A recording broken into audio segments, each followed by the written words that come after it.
Good morning class fourth students. हम हिंदी व्याकरण के पाठ 6 अशुद्धि संशोधन का अभ्यास कार्य कर रहे हैं याद। अब देखिए इसका तीसरा अभ्यास कार्य है, शुद्ध वाक्य के सामने सही तथा अशुद्ध वाक्य के सामने गलत का चिन्ह लगाइए। लड़का जाते हैं, गलत। गीता स्कूल गई, सही। वह खाना खाता है, सही। पिताजी ऑफिस में गए, गलत। अब है ऐसे ही शब्द दे रखे हैं, परिश्रम नहीं होता परिश्रम, परिचय नहीं होता परिचय। अभी मैंने आपको पढ़कर बताए थे। गुरु में कौन सी मात्रा लगती है, छोटे ऊ की। श्रीमती में बड़ी ई की मात्रा लगती है ता तरबूज पर। प्रभु नहीं होता प्रभु। रूपया नहीं होता रुपया। आगामी नहीं होता आगामी। साधु नहीं होता साधु।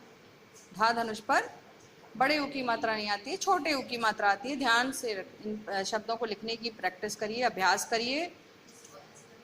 मुझे गरम गाय का दूध दो, गलत वाक्य है ये। सही वाक्य क्या होगा, मुझे गाय का गरम दूध दो। मेघा दूध पीता है, गलत वाक्य है ये। मेघा दूध पीती है। दिनेश स्कूल गई, गलत है ये। दिनेश स्कूल गया। मैं गीत नहीं गाएगा, मैं गीत नहीं गाऊंगा। कोयल कूक रहा है, कोयल कूक रही है। नदी पर नाव है, नदी में नाव है। पूर्व में निकलता है सूरज, सूरज पूर्व में निकलता है। लोमड़ी खेत में भाग गया, लोमड़ी खेत में भाग गई। तो ये देखिए गलत वाक्य हैं। आपको भी ऐसे सही शब्द करके लिख कर देखने हैं।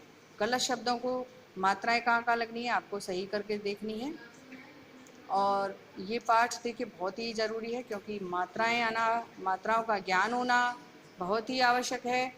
छोटी छोटी सी गलतियां होती रहेंगी तो आगे आपको गलत शब्द ही याद हो जाएंगे। इसलिए आप इन शब्दों को देखिए किस तरीके से सही मात्रा लगानी है, कहाँ लगानी है। ठीक है, तो आपको ये पाठ दोबारा एक बार अभ्यास करना है, लिख कर देखना है।